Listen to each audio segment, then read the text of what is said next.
नमस्ते दोस्तों, स्वागत है आपका अपने चैनल पर, जहां आप पाएंगे आसान और मजेदार जियोग्राफी और करंट जीके वीडियो। क्वेश्चन 1। भारतीय नौसेना ने प्रोजेक्ट 17A के तहत दूसरे स्टील्थ फ्रिगेट का जलावतरण किया, उसका नाम क्या है? A. INS Vikrant, B. INS Samudragupta, C. INS Udaygiri, D. INS Shaurya. Answer C. INS Udaygiri. Udaygiri handover तिथि 1 जुलाई 2025 को नौसेना को सौंपा गया। निर्माण समय लॉन्च से लेकर हैंडओवर तक 37 महीने में पूरा किया गया, जो एक रिकॉर्ड समय माना गया। विशेषताएं: उन्नत स्टेल्थ डिजाइन, आधुनिक युद्ध और संवेदन प्रणालियां, वेपन्स और सेंसर्स। ये मल्टी मिशन जहाज है, पारंपरिक और गैर पारंपरिक खतरों से निपटने में सक्षम है। 75% स्वदेशी इंडिजिनस सामग्री उपयोग में आई है। ये भारतीय नौसेना की वॉरशिप डिजाइन ब्यूरो द्वारा डिजाइन किया गया 1 मील का पत्थर है। आईएनएस उदयगिरी ये भारतीय नौसेना द्वारा डिजाइन किए गए 100वें जहाज वॉरशिप डिजाइन ब्यूरो का भी प्रतीक है।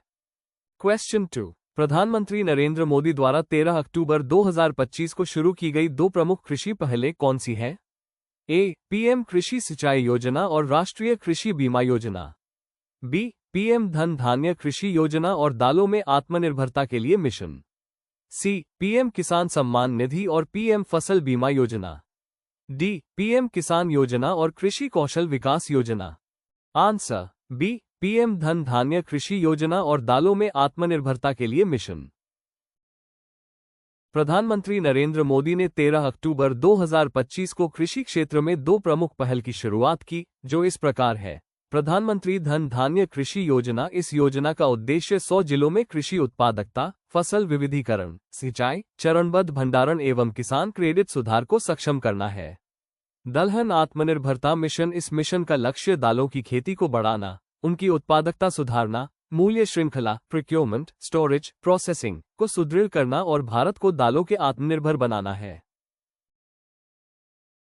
क्वेश्चन 3। राष्ट्रीय दूर मानसिक स्वास्थ्य कार्यक्रम किस मंत्रालय ने शुरू किया?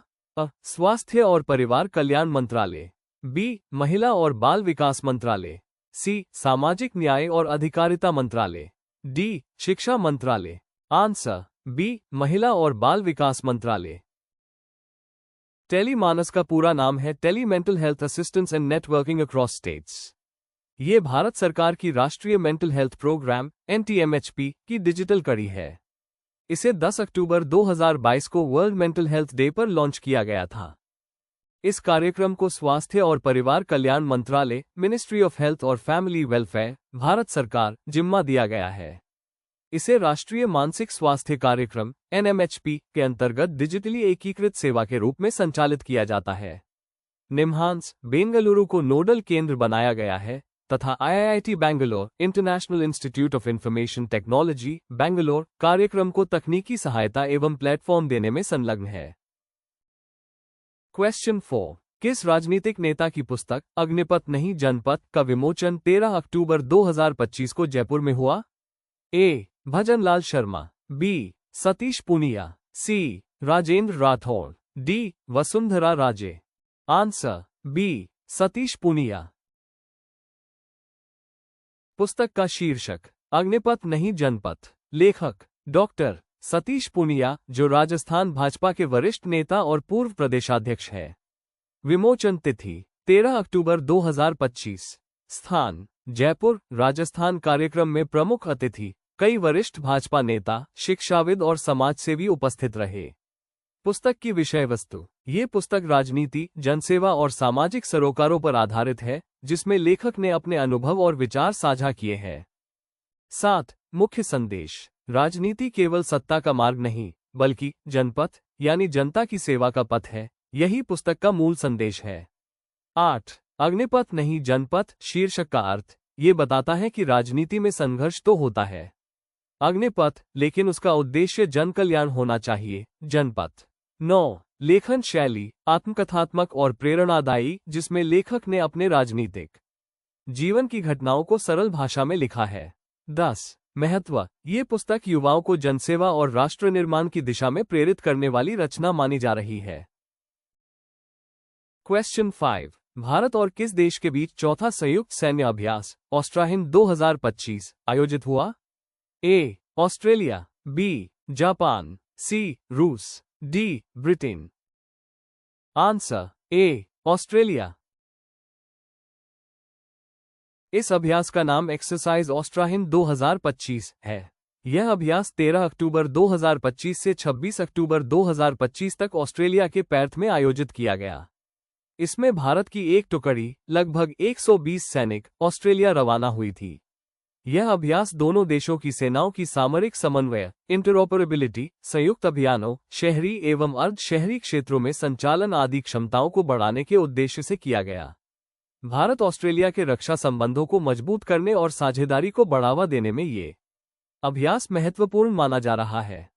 क्वेश्चन 6। यूरोपीय संघ ने गैर ईयू यात्रियों के लिए कौन सी नई प्रणाली शुरू की है? ए. नई सीमा शुल्क प्रणाली, बी. बायोमेट्रिक वीजा प्रणाली, सी. प्रवेश निकास प्रणाली, डी. डिजिटल यात्रा प्रणाली। Answer C. प्रवेश निकास प्रणाली। एंट्री एग्जिट सिस्टम (EES) एक डिजिटल बॉर्डर मैनेजमेंट सिस्टम है जिसमें गैर ईयू नागरिकों के एंट्री और एग्जिट की जानकारी इलेक्ट्रॉनिक रूप से दर्ज की जाएगी। ये प्रणाली मैनुअल पासपोर्ट स्टैंपिंग की जगह लेगी। इसमें शामिल होगा यात्रा दस्तावेज, पासपोर्ट, नाम आदि जानकारी, चेहरे की तस्वीर, फेशियल इमेज, अंगुलियों के निशान, फिंगरप्रिंट्स, प्रवेश निकास की तिथि और स्थान। कब से लागू हो रही है? EES को 12 अक्टूबर 2025 से धीरे धीरे लागू किया जाना शुरू हो गया है। इसे पूरी तरह से लागू करने की समय सीमा है 10 अप्रैल 2026 तक, यानी 29 देशों में शेंगन क्षेत्र के बाहरी सीमाओं पर सभी प्रवेश प्रस्थान बिंदुओं पर यह सिस्टम काम करेगा। किन देशों, किन जगहों पर लागू होगा? ये सिस्टम शेंगन क्षेत्र के उन देशों पर लागू है जो बाहरी सीमा साझा करते हैं, जिसमें शामिल हैं EU के अधिकांश सदस्य राज्य और शेंगन से जुड़े गैर EU देश जैसे नॉर्वे, स्विट्जरलैंड, आइसलैंड, लिक्टेनस्टाइन आदि। आयरलैंड और साइप्रस इस समय इस प्रणाली के दायरे में नहीं है। उद्देश्य, महत्व, गैर EU नागरिकों द्वारा इरादतन अधिक समय तक ठहरने, ओवरस्टे को पहचानना और नियंत्रित करना। पहचान धोखाधड़ी, आइडेंटिटी फ्रॉड को रोकना। सीमा नियंत्रण, बॉर्डर सिक्योरिटी मजबूत करना और प्रवासन, माइग्रेशन से संबंधित अनियमितताओं को कम करना। यात्रियों के लिए प्रक्रियाएं अधिक स्वचालित और सुविधाजनक बनाने का प्रयास, जैसे कि भविष्य में कुछ स्वयं सेवा कियोस्क, सेल्फ सर्विस कियोस्क्स, ई-गेट्स आदि। क्वेश्चन 7। मिस्र के शर्म अल शेख में आयोजित शिखर सम्मेलन का मुख्य उद्देश्य क्या था? ए. वैश्विक व्यापार समझौते को बढ़ावा देना, बी. गाजा युद्ध को समाप्त करने के लिए समझौते को अंतिम रूप देना, सी. जलवायु परिवर्तन पर चर्चा करना, डी. साइबर सुरक्षा सहयोग को मजबूत करना। Answer B. गाजा युद्ध को समाप्त करने के लिए समझौते को अंतिम रूप देना। इस सम्मेलन को शर्म एल शेख पीस समिट कहा जाता है। आयोजन तिथि 13 अक्टूबर 2025। आयोजन और अध्यक्षता। सम्मेलन की सह अध्यक्षता मिस्र के राष्ट्रपति अब्देल फत्ताह अल सीसी और यूएस के राष्ट्रपति डोनाल्ड ट्रंप कर रहे हैं। इसमें 20 से अधिक देशों के नेता भाग ले रहे हैं। मुख्य उद्देश्य, गाजा में युद्ध समाप्त करना। सम्मेलन का प्रमुख लक्ष्य गाजा युद्ध को समाप्त करने, युद्धविराम को मजबूत करना है। आगामी शांति एवं मध्य पूर्व में स्थिरता सुनिश्चित करना।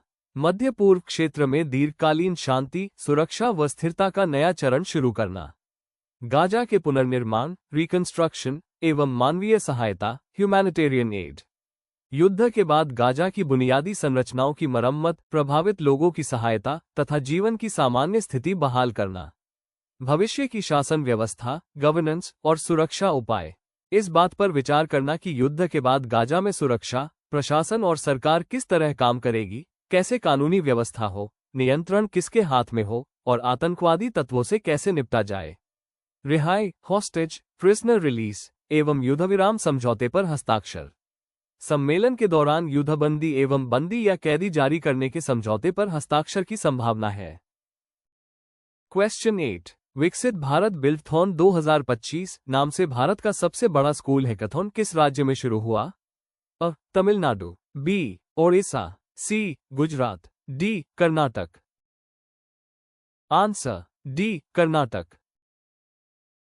विकसित भारत बिल्थॉन 2025 नामक भारत का सबसे बड़ा स्कूल हैकाथॉन किसी एक राज्य में शुरुआत नहीं हुई, बल्कि राष्ट्रव्यापी स्तर पर सिंक्रोनाइज रूप से सभी स्कूलों में 13 अक्टूबर 2025 को लाइव क्रियान्वित किया गया।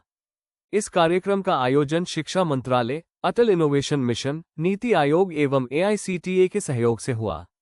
13 अक्टूबर 2025 को स्कूल स्तर पर सभी भाग लेने वाले विद्यालयों ने लाइव स्ट्रीम के माध्यम से हैकाथॉन की गतिविधियां शुरू की। इसका उद्देश्य स्कूली छात्रों कक्षा 6 से 12 में नवाचार, इनोवेशन और रचनात्मक समस्या समाधान, क्रिएटिव प्रॉब्लम सॉल्विंग की भावना को बढ़ावा देना था। इस प्रतियोगिता में 4 मुख्य विषय थीम्स लिए गए थे: आत्मनिर्भर भारत, स्वदेशी, वोकल फॉर लोकल और समृद्ध भारत। कार्यक्रम में लगभग 3 लाख से अधिक स्कूल और 25 लाख से भी अधिक छात्र शामिल हुए। क्वेश्चन 9, स्पाइस रूट इनिशिएटिव की शुरुआत किस राज्य में की गई? A. Kerala, B. Goa, C. Maharashtra, D. Andhra Pradesh. Answer A. Kerala. राज्य केरल। मुख्य क्षेत्र मुख्य रूप से मुजीरिस पोर्ट और कोची कोडुंगलूर बेल्ट। उद्देश्य प्राचीन स्पाइस ट्रेडमार्क की विरासत हेरिटेज को पुनर्जीवित करना।